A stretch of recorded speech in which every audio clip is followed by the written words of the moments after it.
नमस्कार. भारतीय संस्कृती या चॅनलमध्ये आपलं सर्वांचं स्वागत आहे. तर आज आपण बनवणार आहोत मिक्स व्हेज. त्यासाठी आपण त्याची लागणारी अगोदर ग्रेव्ही तयार करून घेणार आहोत.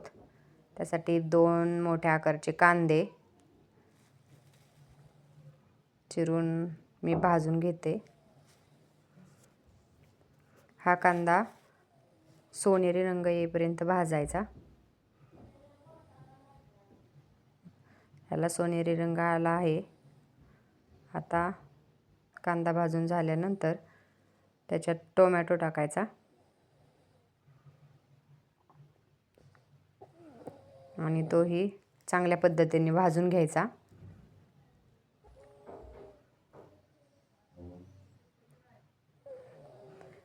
तर ही ग्रेव्ही तुम्ही पनीर, मटर पनीर यासाठी सगळ्यांसाठीच वापरतात. त्यानंतर काजू,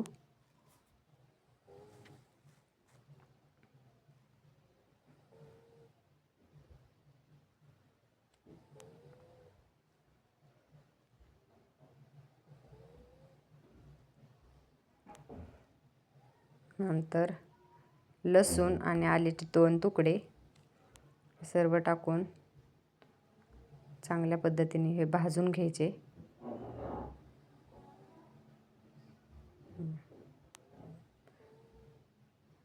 हे चांगले भाजून झाले. आता चांगल्या पद्धतीने भाजलेत. आता हे एका मिक्सरच्या भांड्यात काढून घेऊया. मिक्सरच्या भांड्यात काढून झाले की हे थंड होईपर्यंत तसेच ठेवूया. थंड झाल्यानंतर बारीक करून हे थंड होते तोपर्यंत एका कढईमध्ये मी 1 चमचा लोणी घेऊन त्याच्यात मिक्स केलेल्या भाज्या, वाटाणा, गाजर, फ्लावर, शिमला मिरची आणि असे पनीर घालून मी ते शिजवून घेते थोडेसे पाणी टाकून. याला एक वाफ येईपर्यंत शिजवून घेऊया. तोपर्यंत हे थंड झालेलं आहे. ह्याची पेस्ट करून घेऊया. आता ह्याची अशी मी पेस्ट केली. याच्यात मी पाणी घातलं नाही. आणि नंतर ह्या भाज्या वापरल्या. जास्त भाज्या शिजवायच्या नाहीत, नुसती वाफ काढून घ्यायची. दुसऱ्या कढईमध्ये आता 2 ते 3 चमचे तेल टाकून त्यात मी हे ग्रेव्ही तयार करणार आहे. हे वाटण मी त्यात घातलंय. आता हे चांगल्या पद्धतीने परतून घ्यायचे. याला तेल सुटायला लागले. ह्यात मी सारे मसाले घालून घेणार आहे. त्यात लाल तिखट, धनेपूड, जिरेपूड, किचन किंग मसाला आणि थोडा पनीर मसाला, हे सगळे मसाले मिक्स करून हे तेल सुटेपर्यंत भाजून घेणार आहे. त्यात 1 चमचा मीठ आणि 1 चमचा साखर घालणार आहे. साखर घातल्यानंतर या ग्रेव्हीची चव आणखी छान येते.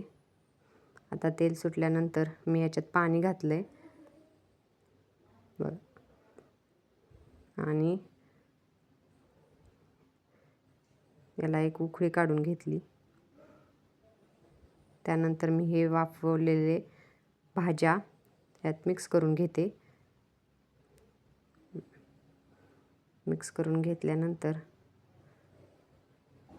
या चांगल्या थोड्या 10 ते 5 मिनटं याच्यात मी ह्या भाज्या वाफवून घेणार आहे.